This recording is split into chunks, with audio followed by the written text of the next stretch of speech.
सभी दोस्तों और परीक्षा की तैयारी कर रहे सभी बच्चों को सुशीला दहिया का नमस्कार। फिर से स्वागत है आप सभी का मेरे चैनल पर। मैं आपको याद कराना चाहूंगी कि मैंने एक श्रृंखला शुरू की है जिसमें अनेक पदों के लिए जो परीक्षाएं आयोजित की जाती हैं और उनमें हिंदी से संबंधित जो भी प्रश्न पूछे जाते हैं उनका मैंने संकलन किया है और उन्हीं में से 10-10 प्रश्न लेते हुए हम यहाँ पर सभी उसको हल करेंगे और हल करते समय कौन सी परेशानी आती है, किस तरह से हमें उनको हल करना चाहिए, ये विधि भी हम यहाँ पर समझेंगे। तो इस श्रृंखला का आज दूसरा कालांश है, यानी कि भाग 2, जिसमें मैं फिर से आपके लिए 10 प्रश्न लेकर आई हूँ और उनका हल हम सब मिलकर के यहाँ पर करेंगे कि किस तरह से जो प्रश्न पत्र आता है और उसके जो प्रश्न होते हैं उनका समाधान, उनका हल हम करते हैं तो कौन सी परेशानियां हमारे सामने आती हैं, इस बात पर भी हम चर्चा करेंगे। तो सबसे पहले आप देखते हैं कि जो प्रश्न पत्र आता है उसमें आपको निर्देश दिया जाता है। निर्देश यानी कि आपको किस तरह से कौन कौन से प्रश्नों में किस किस प्रश्न का उत्तर किस तरह से देना है, ये आपको समझाया जाता है। जैसे कहता है कि निर्देश देता है और उसके बाद कहता है प्रश्न 1 और 2।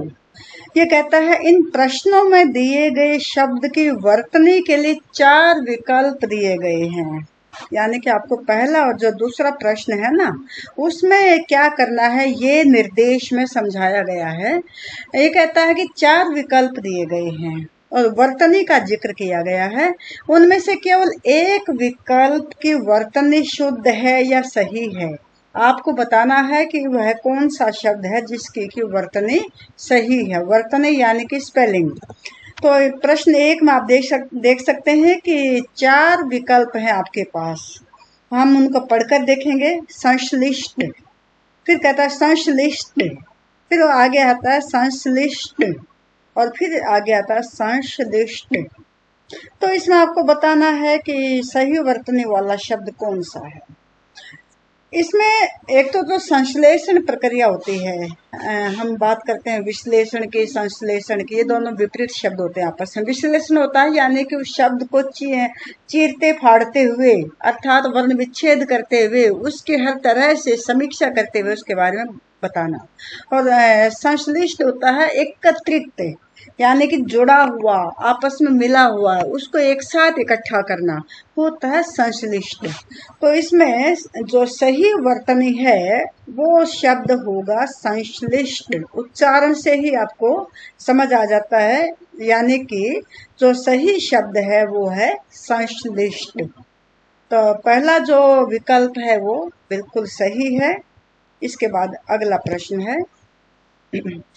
ये 4 विकल्प दिए गए हैं। चारों विकल्पों में आपको देखना है कि कौन सा विकल्प बिल्कुल सही वर्तनी वाला है। निर्वैयक्तिकता, निर्वैयक्तिकता, निर्वैयक्तिकता और निर्वैयक्तिकता। ये निर होता है और साथ में वैयक्तिक है, प्लस में ता है। ये देखिए जरा, निर्वैयक्तिकता। तो आप जब उच्चारण करते हैं तो आपको पता लग जाएगा कि वै कब आता है, जब वै के ऊपर 2 मात्रा आती हैं। तो निर्वैयक्तिकता। तो यहाँ पर जो दूसरा विकल्प है ये इसका सही उत्तर होगा। निर्वैयक्तिकता क्या होती है वास्तव में? निर्वैयक्तिकता होती है कि किसी भी बात का समाजीकरण कर देना, जिसमें किसी व्यक्ति विशेष की छाप नहीं होती है, उसको हम निर्वैयक्तिक, वैयक्तिक यानी कि व्यक्ति विशेष की छाप और निर लगा देते हैं तो इसका मतलब है कि उस छाप से बिल्कुल अलग हो जाना, यानी उसका समाजीकरण हो जाना, वो होता है निर्वैयक्तिकता। तो ये पहले 2 प्रश्न थे जिसमें आपको सही वर्तनी वाला शब्द या उसका सही वर्तनी वाले शब्द का चुनाव करना था। अब निर्देश फिर से आप पढ़िए जरा। ये प्रश्न 3 और 4 के लिए है। ये कहता है कि इन प्रश्नों में दिए गए शब्द के सही समानार्थक या पर्यायवाची। आप समानार्थक से परिचित हैं, यानी कि समान अर्थ देने वाले शब्द। पर्यायवाची यानी उसका पर्याय पेश करने वाले शब्द। तो आपको जो एक शब्द दिया गया है और जो 4 विकल्प हैं उनमें से कोई एक विकल्प उस शब्द का सही समानार्थक है, सही पर्यायवाची है, उसी के अर्थ को दिखाता है, तो उसका चुनाव आपको करना है। ये प्रश्न 3 है, इसमें है अनंत।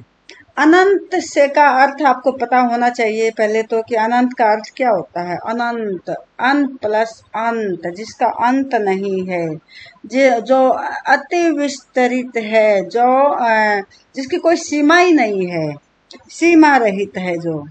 तो यहाँ पर आप देखते हैं कि अनंत का जो सही अर्थ निकल कर आता है, शेषनाग नहीं है, निस्सीम यहाँ पर निकल कर आता है, निर प्लस सीम। तो यहाँ पर जो निह आता है, निह, निह विसर्ग संधि होती है, ये निह प्लस में सीम, तो निह का हो जाता है, जब विसर्ग हट जाता है तो उसमें से आ जाता आधा। तो यानी कि सीमा रहित, जिसकी सीमाएं नहीं है, जो खुला है, अनंत विस्तार जिसका है, उसको हम बोलते हैं निस्सीम। तो यहाँ पर इसका कुछ बच्चे कह सकते हैं कि बंधन मुक्त क्यों नहीं है, तो बंधन मुक्त कोई व्यक्ति हो सकता है।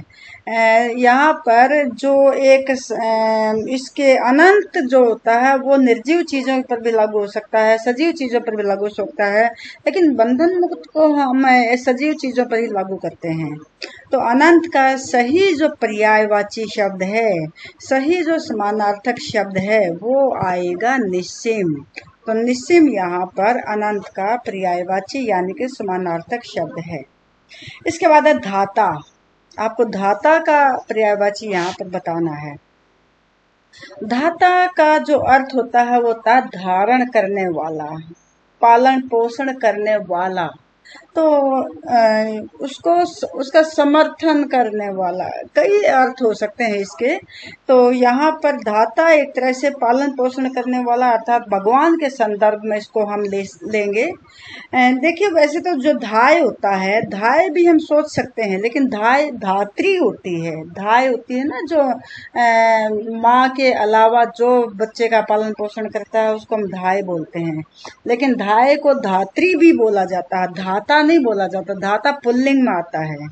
तो यहाँ पर धाय नहीं होगा और खिलाड़ी भी बिल्कुल नहीं होगा, पराजित भी नहीं होगा, बल्कि इसका सही अर्थ में जो इसको पर्याय पेश करता है वो है विष्णु, यानी कि पालन पोषण करने वाला।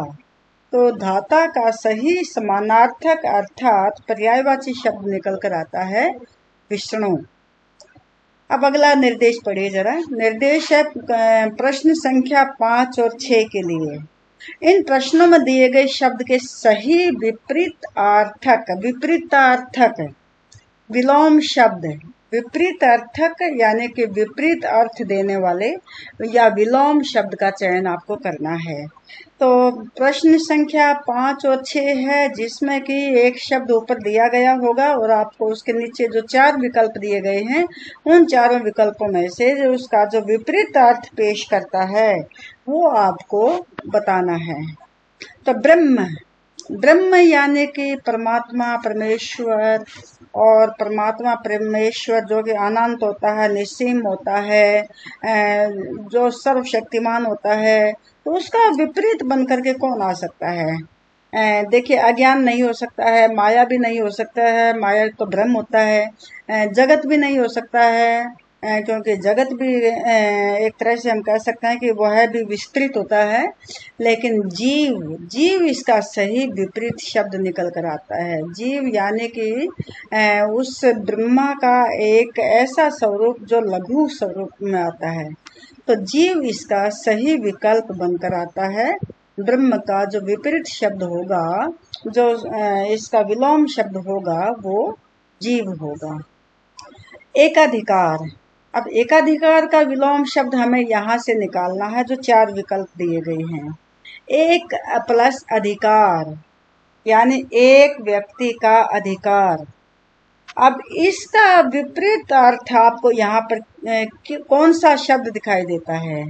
देखिए एक का अनेक नहीं होता, एक का एक तो यानी कि एक व्यक्ति का आधिपत्य या सबका आधिपत्य, दो ही चीजें विपरीत होती हैं।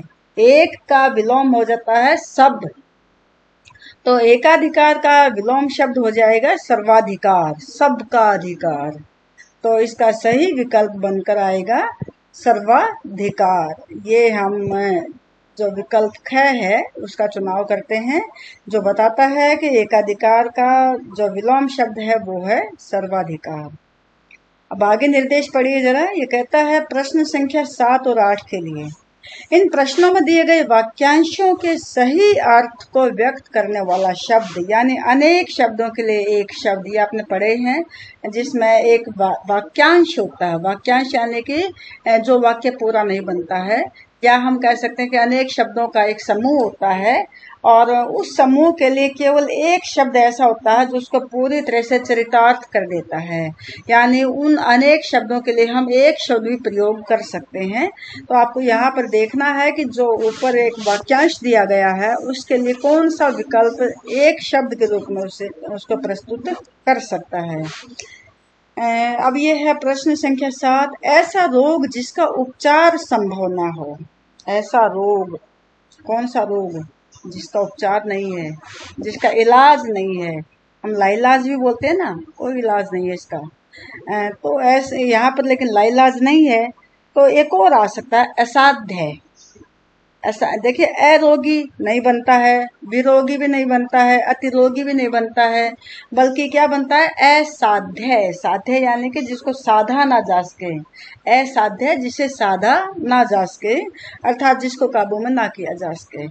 तो यहाँ पर ऐसा रोग जिसका उपचार संभव नहीं है, उसका सही जो विकल्प बनकर आता है वो है असाध्य, यानी कि इसका कोई साध्य नहीं है, ऐसे रोग का कोई इलाज नहीं है। जो पूजा के योग्य हो, पूजा के योग्य हो।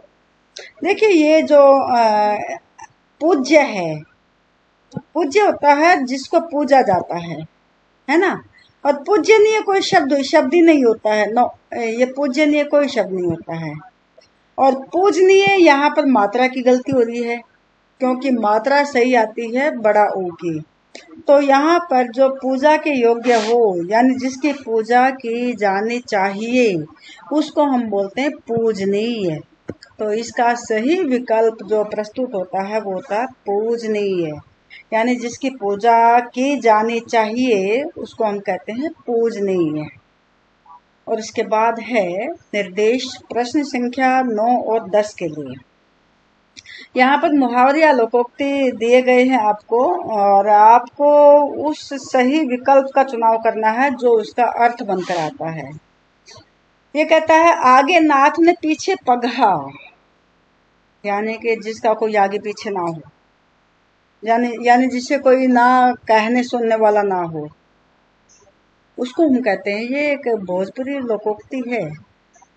तो आगे नाथ ने पीछे पगहा, यानी कि जिसे ना कोई घर आने के लिए कहे, ना बाहर जाने के लिए कहे, या कोई लेट आता है या जल्दी आता है या नहीं आता है, तो कोई कुछ कहने सुनने वाला ना हो, वो होता आगे नाथ ने पीछे पगहा, यानी कि पूरी तरह स्वतंत्र, पूरी तरह स्वतंत्र। ऐसे इसका जो सही अर्थ निकल कर आता है वो आता है पूरी तरह स्वतंत्र, यानी जिसको किसी का भी जो कहना है मानने के लिए बाध्य ना होना पड़े, तो ऐसा व्यक्ति होता है पूरी तरह स्वतंत्र, यानी आगे नाथ ने पीछे पगहा। इसके बाद हाथ कंगन को आरसी क्या, हाथ कंगन को आर से क्या, यानी कि जब आपके सामने ही सब कुछ है तो आपको उसका सबूत देने के लिए और क्या आवश्यकता है। जब सब कुछ सामने है आपके, तो आप किस बात का सबूत मांगते हो, किस बात का प्रमाण मांगते हो। तो ये इसका जो सही अर्थ निकल कर आता है वो आता है प्रत्यक्ष को प्रमाण की आवश्यकता नहीं। तो हाथ कंगन को अर्थ से क्या, यानी कि प्रत्यक्ष को प्रमाण की आवश्यकता नहीं होती है। जो आपके सामने है वह सब कुछ देखने के बाद आपके सामने कोई ऐसा सबूत पेश करने की आवश्यकता नहीं है जो कि इसको सही साबित करे। तो ये होता है हाथ कंगन को आर से क्या। तो ये आज के 10 प्रश्न थे आपके लिए, जिसमें को मैंने यहाँ पर आपके सामने हल किया। और अगली श्रृंखला यानी कि भाग 3 में फिर से हम अगले 10 प्रश्न लेकर आएंगे और उनका भी समाधान इसी क्लास में करेंगे।